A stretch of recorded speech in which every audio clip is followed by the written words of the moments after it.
नमस्कार बच्चों। स्वागत है आज के इस लेक्चर में आपका। और आज के इस लेक्चर में हम डायमेंशंस के बारे में पढ़ेंगे। 11th क्लास का ये चैप्टर है, टॉपिक है जिसमें हम कोई भी फिजिकल क्वांटिटीज की डायमेंशंस निकालना सीखते हैं या निकालते हैं। तो चलिए स्टार्ट करते हैं। थोड़ा सा पुरानी क्लास का देख लेते हैं, हमने क्या पढ़ा था पिछले लेक्चर में। पिछले लेक्चर में हमने सिग्निफिकेंट फिगर्स पढ़े थे, ठीक है। Now we are going to start dimensions. तो व्हाट इज डायमेंशन? डायमेंशन क्या होता है? स्टार्टिंग में हमने पढ़ा हुआ था अपने इस लेक्चर के स्टार्टिंग में, पहले जो लेक्चर में पढ़ा हुआ था, फिजिकल क्वांटिटीज के बारे में पढ़ा था और यूनिट्स क्या होती हैं उनके बारे में पढ़ा था। तो क्या होता है, जो फिजिकल क्वांटिटीज होती हैं, the nature of physical quantity is described by the dimensions. जो नेचर होता है उनका, वो डायमेंशंस के जरिए एक्सप्रेस किया जाता है, व्यक्त किया जाता है। ऑल द फिजिकल क्वांटिटीज, जितनी भी फिजिकल क्वांटिटीज होती हैं, can be represented by units और डेराइव्ड यूनिट्स। राइट, यहाँ एक वर्ड को नोट करना, डेराइव्ड यूनिट्स। तो जितनी भी हमारी फिजिकल क्वांटिटीज होती हैं, इनको हम उनकी डेराइव्ड यूनिट के फॉर्म में रिप्रेजेंट करते हैं, ठीक है। उनकी जो यूनिट होती है, सपोज फोर्स की ले ली तो वो न्यूटन हो गई, एक्सेट्रा। तो जो ये डेराइव्ड यूनिट्स होती हैं बच्चों, जो ये डेराइव्ड यूनिट होती हैं, दे कैन बी रिप्रेजेंटेड और they can be expressed in fundamental और बेस्ड क्वांटिटीज और बेस यूनिट्स। ये सारी जो अपनी डेराइव यूनिट होती हैं, इनको हम बेस और फंडामेंटल यूनिट में रिप्रेजेंट करते हैं, ठीक है। इनको इस फॉर्म में रिप्रेजेंट कर सकते हैं। अब फंडामेंटल क्वांटिटीज या फंडामेंटल यूनिट क्या होती हैं, तो हमने चैप्टर के स्टार्टिंग में पढ़ा था, हमारी 7 SI यूनिट में 7 फंडामेंटल और बेस यूनिट्स होती हैं, है ना। कौन कौन सी होती हैं? एक तो मीटर होती है, राइट, इसको हम मीटर होती है, यानी कि सॉरी, लेंथ होती है, लेंथ, मास, टाइम,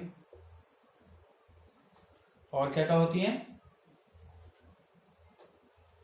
टाइम के अलावा?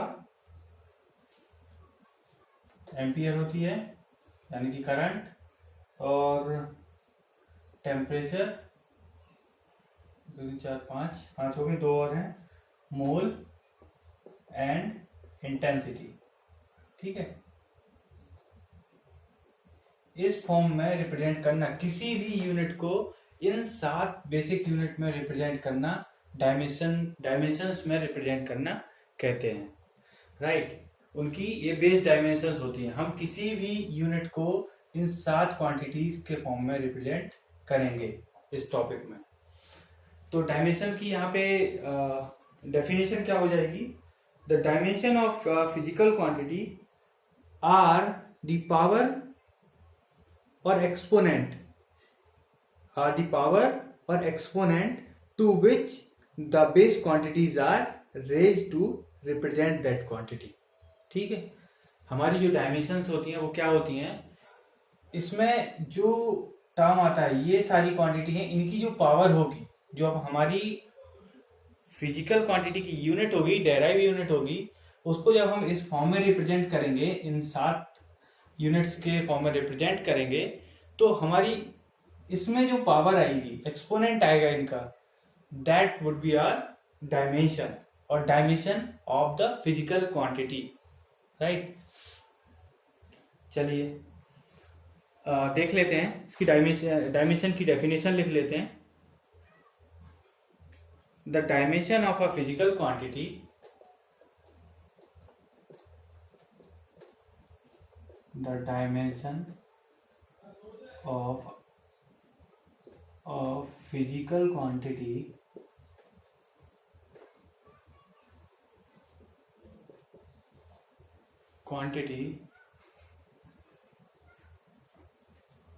are the power और एक्सपोनेंट, ठीक है, आर दी पावर और exponent to which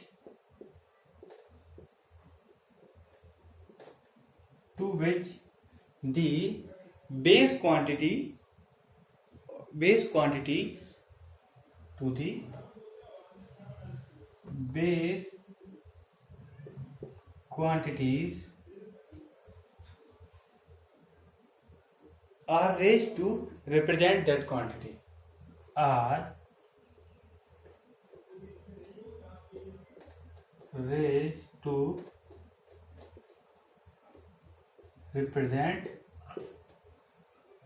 that quantity, right. ठीक है, ये डायमेंशन क्या होती है, उसका एक्सपोनेंट होता है, पावर होती है। ये हमारी 7 यूनिट्स हैं, इनके फॉर्म में जब हम उसको एक्सप्रेस करते हैं तो इनकी जो रेज और जो रेज टू द पावर आएगी और जो एक्सपोनेंट आएगा that would be our dimension.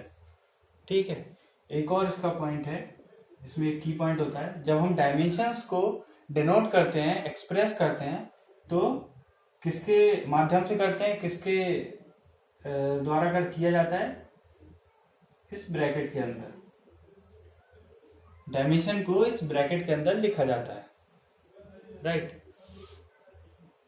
तो फॉर एग्जाम्पल, मैं एक एग्जाम्पल देता हूं,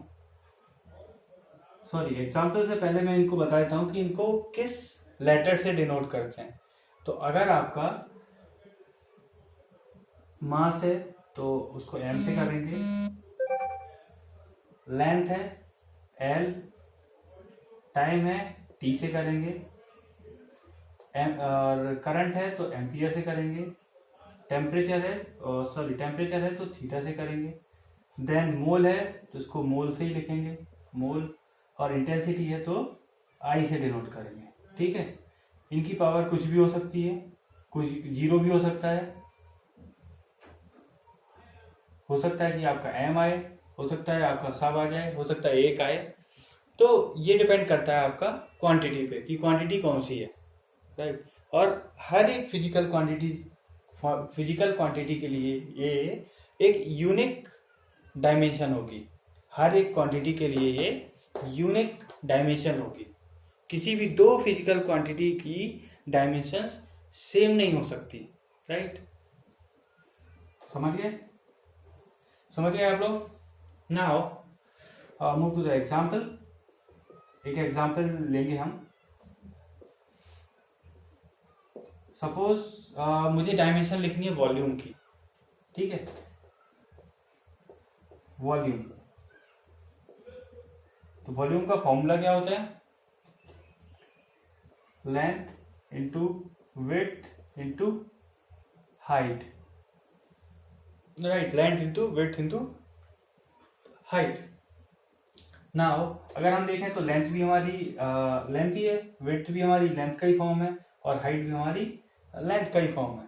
तो यहाँ पे आ जाएगा अपना मीटर क्यूब, और जब हम इसको डायमेंशन में डिनोट करेंगे, इसकी जो यूनिट है वो हमारी मीटर क्यूब, और इसको जब हम डायमेंशन में डिनोट करेंगे तो ये आएगा m0 l, क्योंकि मीटर क्यूब है तो l का क्यूब, एंड t टाइम की यूनिट नहीं है।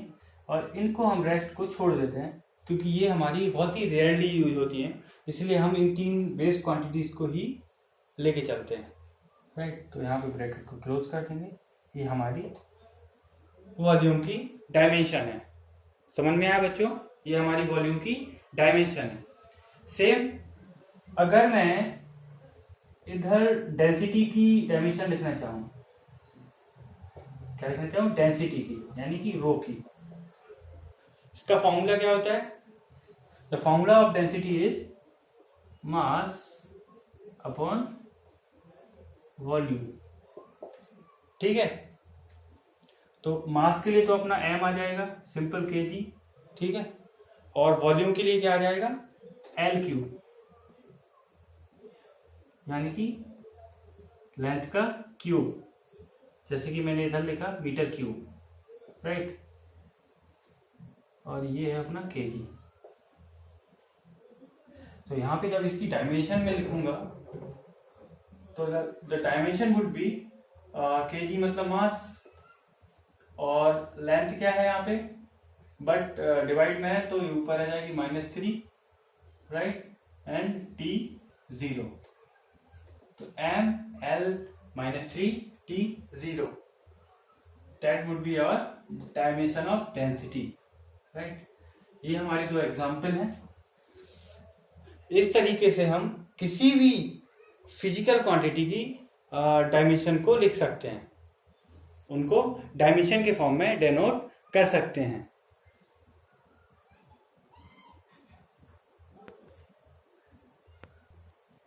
ठीक है, तो इसको नोट कर लेंगे सब लोग। नाउ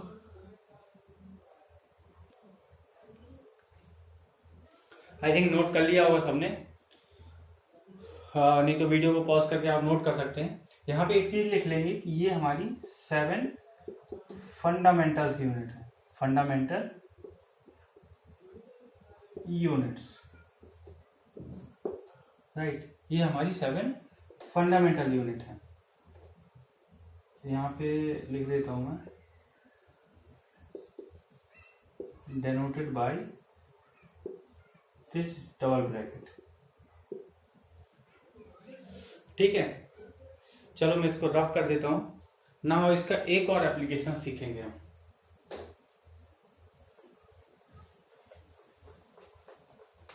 एक बहुत शानदार एप्लीकेशन है। किसी भी जब कोई भी फॉर्मूला लिखा होता है तो उसको वेरीफाई करना कि ये सही है डायमेंशनली और नहीं है, वो फॉर्मूला डायमेंशनली सही है कि नहीं है, इसको प्रूव करना। इसको बोलते हैं बच्चों डायमेंशन एनालिसिस, डायमेंशन एनालिसिस। किसी भी फॉर्मूले को वेरीफाई करना, वेरीफाई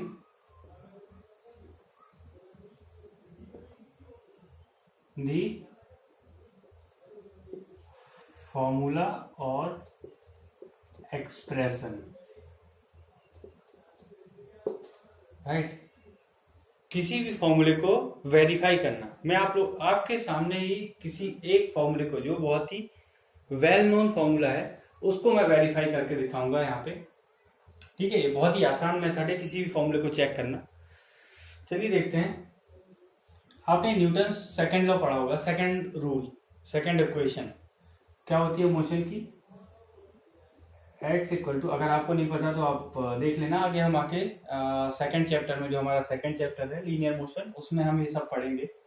तो अभी के लिए आप फॉर्मूला देख लो। x इक्वल टू, आपने 10th में पढ़ी होगी, 9th और 10th में पढ़ी होगी आई थिंक। तो x equal to ut plus half gt square. ठीक है, x लिख लो यार, s होता है, कुछ भी लिख लो। x equal to ut plus half gt square.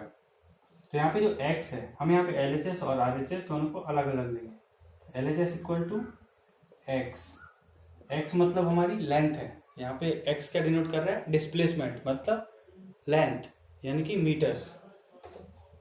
और मीटर में इसका फॉर्मूला क्या आएगा, ओनली लेंथ। ठीक है, बाकी सारे टर्म्स जीरो हो जाएंगे। मीटर में, अगर ये मीटर में, तो यहाँ पे इसका डायमेंशन फॉर्मूला आएगा L। नाउ RHS को लेंगे हम। ठीक है, RHS में आता है ut plus half gt square. अब यहाँ पे बच्चों, जो यहाँ पे ये कांस्टेंट है, ये जो कांस्टेंट है 1/2, ये डायमेंशनलेस नंबर होता है। क्या होता है, डायमेंशनलेस नंबर होता है। इसकी कोई भी डायमेंशन नहीं होती है, ये जो कांस्टेंट्स होते हैं। ठीक है, जो फिजिकल क्वांटिटीज होती है डायमेंशंस केवल उनकी ही होती है। ठीक है, तो यहाँ पे इसकी कोई डायमेंशन नहीं होगी।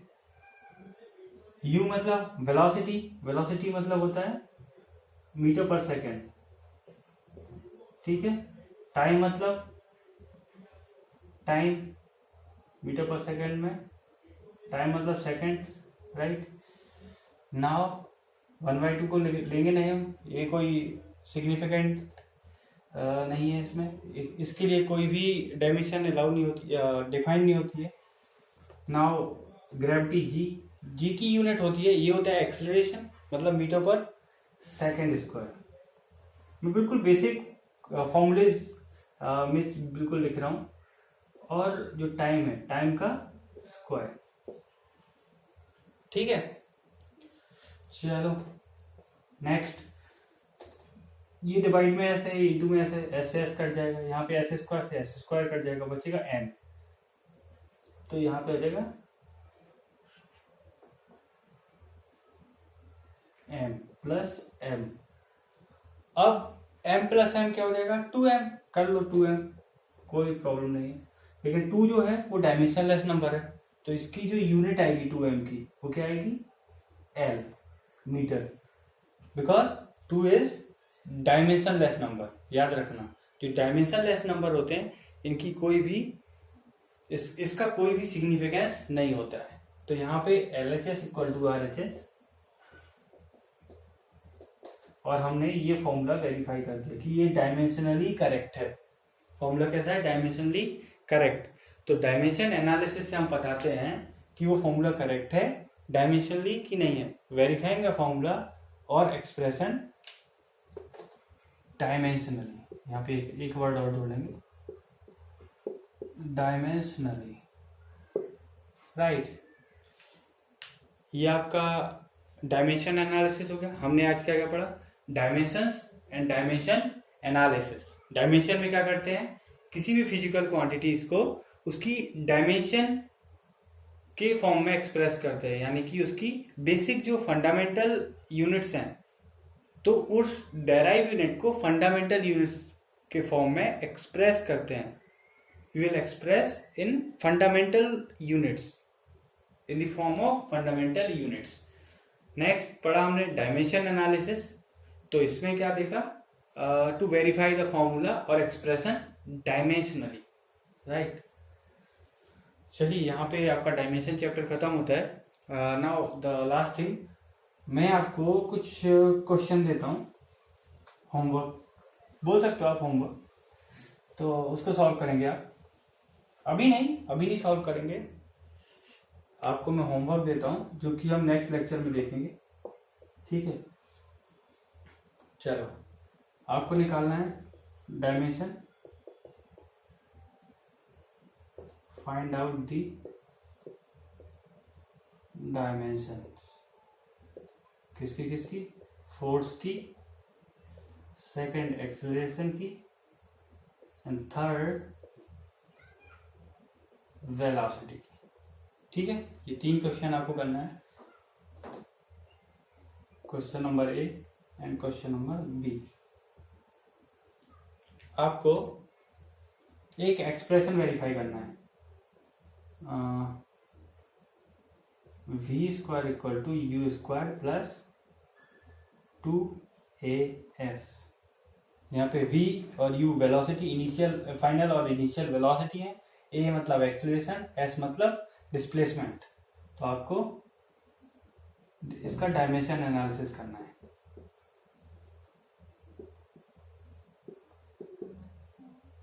एनालिसिस,